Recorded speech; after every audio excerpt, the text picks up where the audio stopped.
Special group of people, very special to me, very important. And I want to thank you all for being here and for your work on behalf of our nation's veterans, our great, great people, our veterans. We're all united by a very common mission. We will protect those who protect us. I've been saying that a lot over the last 2 years at rallies and speeches. We will protect those who protect us. And that's just starting, because I think the veterans have not been treated fairly.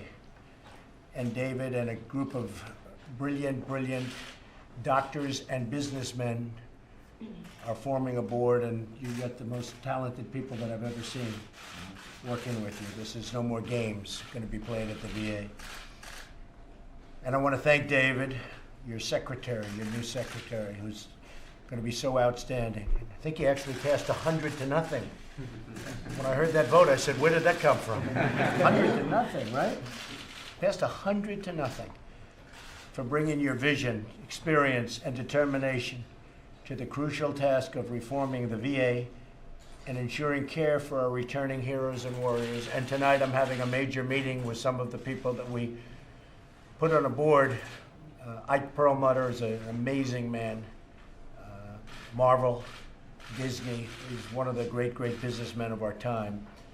And others. We're having a meeting tonight at what we call affectionately the Southern White House. Seems to be the most convenient location. Everybody always wants to go to the Southern White House. So are you going to be at that meeting? You heard about it, right? It's going to be great. All about the VA. The VA's mission statement is engraved in the plaques outside its headquarters. It reads, "To care for him who shall have borne the battle, and for his widow and his orphan." And that was stated by Abraham Lincoln. That was Lincoln's Pledge, called Lincoln's Pledge. But for too many veterans, this hasn't been their experience at all. We've been reading horrible stories over the years. And already, David, I'm hearing it's getting much better. A lot of improvements are being made. And it's going to change, and under my administration, it will change. Very important to me. During my campaign, I outlined a detailed plan for reforming veterans' care throughout the country.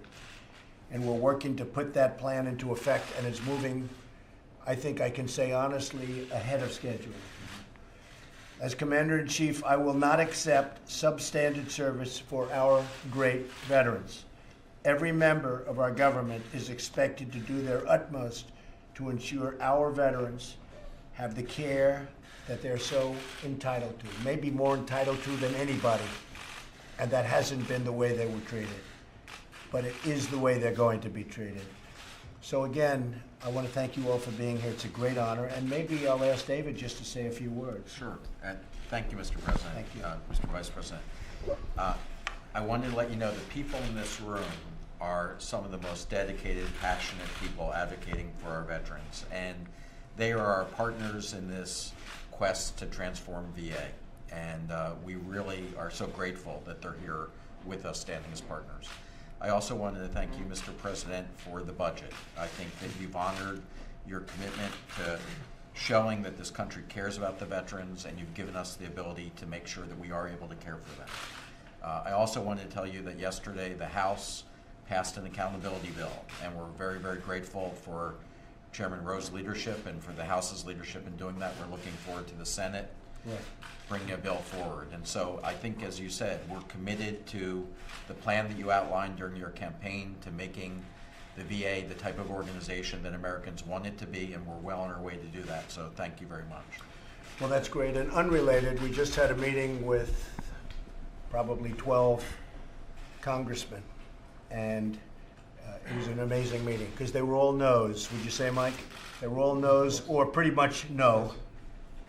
And after 15 minutes, now in all fairness, it's not 15 minutes, it's really after about 4 or 5 days, but after 15 minutes, they went from no to all yeses. So the healthcare looks like it's going to be in great shape. It's a great plan. The press doesn't give it a fair read, but I've heard that before. I mean, you know, what are you going to do? The fake news. But it's a great plan, or I wouldn't be involved with it. I wouldn't be involved. So we have 12 no's, and we have rejiggered it, and we've done some great things, but the no's in every single case, went to a yes. So that was a great honor, and healthcare looks like it's really happening, and it's going to be great. Obamacare is dead. Some of you folks have yourselves, but you have family members that have suffered greatly under Obamacare. It's dying. It's just about on its last legs. If we did nothing, if we did absolutely nothing, Obamacare is dead. It will fail. In Tennessee, where I just left, half of the state has no insurance carrier, no carrier. It's gone. And they're going to leave the other half of the state very soon. You have that in many cases. Many states are down to one, and they'll end up with nothing. So Obamacare is dead. We're going to come up with a replacement that's going to be fantastic, and we have no support from the Democrats. That's why it's a little, we have to go interesting little routes. Instead of just approving it, it has to be approved in pieces, and that's working out really well. But we just got 12 very, very great people that went from no or maybe, but maybe leaning to no, right, Mike? And they all have given me a commitment. They're voting for our health plan, health care plan. So that was great.